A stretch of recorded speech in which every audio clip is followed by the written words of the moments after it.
दोस्तों नमस्कार, हमारे YouTube चैनल शहीद आजम भगत सिंह में आप सभी का स्वागत है। दोस्तों आज हम एक नए चैप्टर के बारे में चर्चा करेंगे जिसका नाम है उच्चारण स्थान। हम किसी भी वर्ण के उच्चारण स्थान के बारे में चर्चा करेंगे। हमने आपको इसके पहले बताया वर्ण दो प्रकार के होते हैं, स्वर और व्यंजन। इसी स्वर और व्यंजन के जितने स्वर हैं, जितने व्यंजन हैं, सभी के हम उच्चारण स्थान के बारे में चर्चा करेंगे। तो दोस्तों हमें पता होना चाहिए उच्चारण स्थान है क्या। उच्चारण स्थान कहते किसे हैं, वेरी मोस्ट इंपॉर्टेंट है दोस्तों। हमारे एग्जाम के लिए, किसी भी एग्जाम के लिए अति इंपॉर्टेंट है ये पूछे जाते हैं ये कि फला माने किसी भी, चाहे स्वर हो चाहे व्यंजन हो, इनका उच्चारण स्थान क्या है। तो हमें पता होना चाहिए उच्चारण स्थान। उच्चारण स्थान कहते किसे हैं दोस्तों, किसी भी वर्ण का उच्चारण करने के लिए हमारे मुख से जिस वर्ण से, माने हमारे मुख से जिस भाग से उस वर्ण का उच्चारण होता है वही उस वर्ण का उच्चारण स्थान कहलाता है।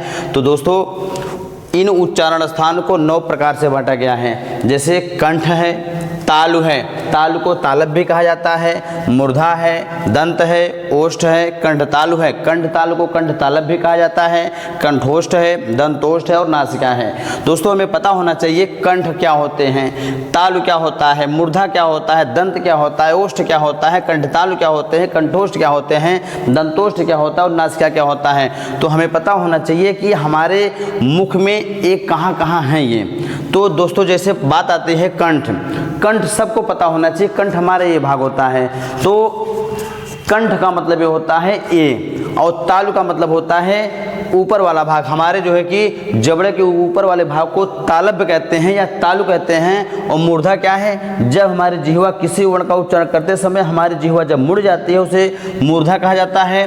दंत किसे कहते हैं, जब हमारी जिह्वा दंत को या दांत को स्पर्श करते हैं तो उसे क्या कहते हैं, दंत कहते हैं। ओष्ठ क्या है, जब हमारे ओठ गोलाकार हो जाते हैं या आपस में संपर्क करते हैं तो किसी भी वर्ण का उच्चारण करते समय जब हमारे ओठ कार्य करते हैं या ओठ गोलाकार हो जाते हैं उन्हें क्या कहते हैं, ओष्ठ कहते हैं। कंठ तालु क्या है, कंठ तालु को कंठ तालब भी कहा जाता है। दोस्तों कंठ तालु का मतलब ये होता है कि कुछ वर्ण ऐसे होते हैं जिनका उच्चारण करते समय वर्ण जो है कि वर्ण का उच्चारण कंठ से निकलता है और जिह्वा तालु को स्पर्श करते हैं, जिसे कंठ तालु कहते हैं। कंठोष्ठ माने कंठ और ओष्ठ माने कंठ से आवाज निकलती है, माने उस वर्ण का उच्चारण कंठ से शुरू होता है और ओठ तक पहुंचती है। माने ओठ हमारे क्या होते हैं, या तो स्पर्श कर जाते हैं या तो गोलाकार हो जाते हैं, उन्हें क्या कहते हैं, कंठोष्ठ कहते हैं। दंतोष्ठ क्या है, दंत और ओष्ठ जब हमारी जिह्वा या तो दांतों को स्पर्श करेगी या दांत आपस में स्पर्श होंगे या जो है कि ओठ क्या होंगे, स्पर्श होंगे, तो उन्हें क्या कहते हैं, दंतोष्ठ कहते हैं। नासिका क्या है, नासिका का मतलब होता है कि जब हम किसी वर्ण का उच्चारण करते हैं तो हमारा जो मुख होता है हल्का से नाक का भी सहारा लिया जाता है, अर्थात नाक से बल से बोले जाने वाले वर्ण को नासिका भी कहते हैं। तो हमें पता होना चाहिए किसी भी वर्ग के पंचमाक्षर को नासिका भी कहते हैं क्योंकि ये नाक के बल पर ये बोले जाते हैं, उनका सहयोग होता है।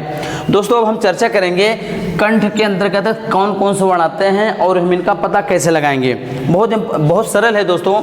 जैसे कंठ क्या है, हमने आपको बताया हमारे मुख से इस भाग को, ये जो है इसको क्या कहते हैं, कंठ कहते हैं। जब कंठ आपस में स्पर्श करते हैं, कंठ वाला भाग जब आपस में गले के आसपास में वहाँ स्पर्श करता है तो उसे क्या कहते हैं, कंठ कहते हैं। और कंठ के अंतर्गत आपका क वर्ग आता है। दोस्तों में यहाँ एक चीज और पता होनी चाहिए, वर्ग का मतलब क्या है।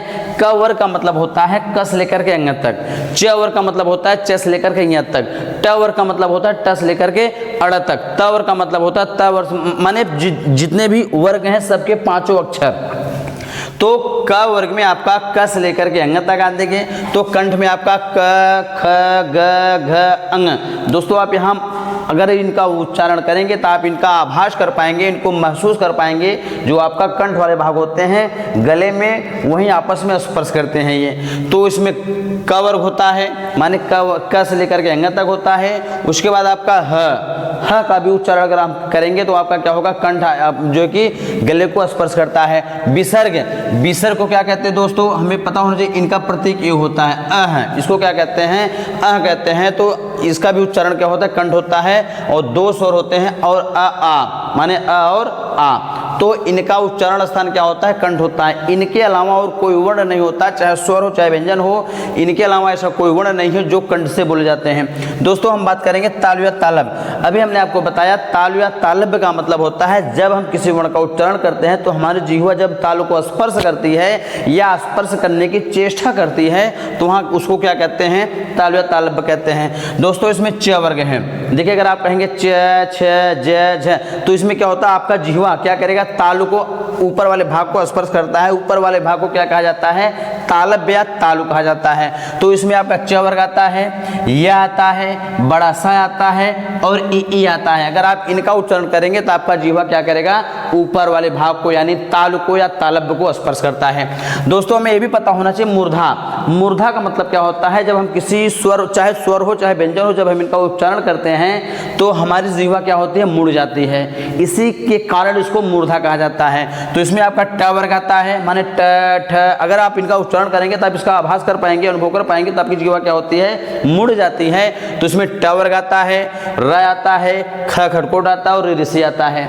अगला आपका क्या है दोस्त? दंत। दंत का मतलब क्या होता है? ये भी आपका जिह्वा क्या करेगा? दांतों को स्पर्श करता है। तो इसमें आपका क्या आएगा? त वर्ग। देखिए त, थ, आपका जिह्वा क्या कर रहा है? दांतों को स्पर्श कर रही है। तो इसमें त वर्ग होता है, छोटा सा होता है और ल होता है। एक होता है दोस्तों लिरी, इसको भी क्या कहते हैं? दंत कहते हैं।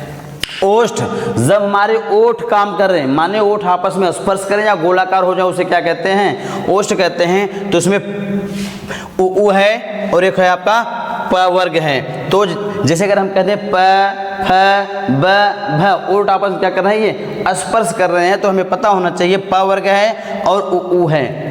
अगला दोस्तों कंठ तालु या कंठ तालब। कंठ तालु को कंठ तालब भी कहा जाता है। जब कंठ और ताल दोनों काम करते हैं उसे क्या कहते हैं? कंठ तालब कहते हैं। माने कंठ से ए। अब इसमें कोई ऐसा व्यंजन नहीं है लेकिन स्वर हैं, दो स्वर हैं जो क्या होते हैं आपके? कंठ तालु या कंठ तालब कहे जाते हैं।